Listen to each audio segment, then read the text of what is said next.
Saya berikan kesempatan untuk masing-masing untuk menyampaikan pernyataan terakhir. Dokter, silakan. Jadi Arab Spring ini dibuat untuk melemahkan negara-negara Arab yang disebut dengan roadmap, ya, roadmap atau the new roadmap. Jadi apa yang ingin dicapai dengan the new roadmap ini? Eksistensi Israel makin oke, kemudian sumber energi terjamin. Di Timur Tengah ini ada dua hal yang penting sekali, minyak dan gas. Gas ini paling banyak di daerah Persia Selatan, yaitu Iran dan Qatar. Qatar sangat kaya dengan gas. Cuma Qatar perlu jalan untuk ekspor. Dia akan selalu menggunakan ekspor lewat terusan Suez. Makanya Qatar membantu Mesir dalam melakukan revolusi. Ya. Tetapi apa yang terjadi? Arab Saudi nggak suka. Arab Saudi membantu militer. Nah, inilah salah satu yang kita prediksi dari awal bahwa Arab Spring ini akan terjadi konflik. Kenapa? Karena direkayasa. Oleh siapa? Master itu ada yang disebut the new Lauren of Arabic. Namanya Bernard Henry Levy. Dia yang berkeliling di dunia Arab. Gitu ya? Ya, jadi ini the new Lauren of Arabic. Namanya Bernard Henry Levy. Dia melakukan perjalanan dari Tunisia, Libya, Mesir, Syria. Sampai akhirnya revolusi. Dan sebelumnya ke Afghanistan. Dan sebelumnya lagi ke Bosnia. Dia adalah seorang teman dari Sarkozy. Kita tahu Sarkozy sangat dominan waktu menjatuhkan Gaddafi. Dan dia seorang filmmaker dan filosof. Kalau saya mengatakan dia provokator sejati daripada Arab Spring. Baik. Pak Najib. Ya, perlu kita sadari sejak deklarasi berdirinya negara Israel tahun 1948, itu sudah 77% tanah Palestina dikerat di bawah Israel sekarang.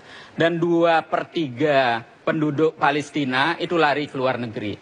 Saya juga melihat bahwa perang ini adalah cara untuk menciptakan suasana tidak nyaman. Sehingga orang-orang Palestina itu tidak betah lagi di negerinya dan lari ke negara lain. Begitu juga damai. Damai ini adalah buying time bagi Israel untuk terus memperluas wilayahnya. Sehingga kemudian kalau sekarang Gaza itu sudah dipepet ke laut dengan jalur yang sangat kecil. Kemudian tepi barat juga dengan politik tembok apartheidnya terus-menerus dipepet sehingga semakin kecil lagi wilayah Palestina.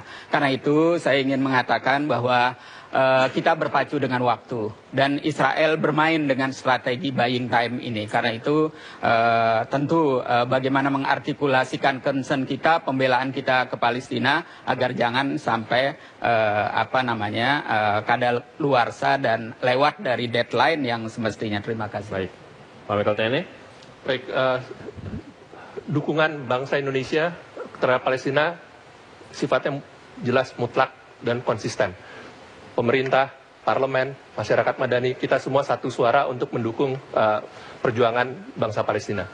Kerjasama yang selama ini sudah terjalin antara pemerintah, parlemen, masyarakat madani, itu perlu terus kita galang, kita perkuat, saling mengisi, sehingga dukungan bangsa Indonesia, rakyat negara Indonesia terhadap Palestina akan terus berlanjut sampai terwujudnya negara Palestina yang merdeka. Baik. Ismail? Ya, tadi ditanya apakah solusi militer itu mungkin atau tidak. Mungkin sepanjang ada kemauan politik. Nah, kemauan politik itulah yang tidak ada pada negara-negara Islam saat ini. Karena kita tahu bahwa penguasa negeri Muslim ini sekarang kebanyakan justru menjadi boneka dari negara-negara Barat yang kita tahu juga mendukung Israel gitu. Nah, saya kira disinilah ironi besar itu sedang kita alami. Bagaimana mungkin umat Islam yang jumlahnya ini hari 1,6 miliar itu bisa keok melawan Israel yang hanya 7 juta gitu.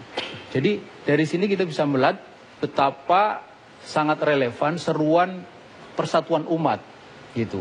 Nah, itulah sebenarnya esensi dari apa yang dikemukakan atau diserukan, diperjuangkan oleh Hizbut Tahrir, tegaknya khilafah gitu. Karena inilah yang akan menyatukan umat, yang dengan itu kita bisa menyelesaikan berbagai persoalan termasuk persoalan tanah Palestina. Jadi solusi Palestina adalah jihad dan khilafah. Ya, baik, terima kasih Pak Ismail. Kita tepuk tangan untuk para narasumber kita. Dan kita memberikan doa di Ramadan ini yang katanya doanya makbul di bulan Ramadan untuk penyelesaian final terhadap masalah Palestina. Sampai di sini debat, kita akan jumpa minggu depan. Tomorrow we all can go home free and all this will finally end. Palestine.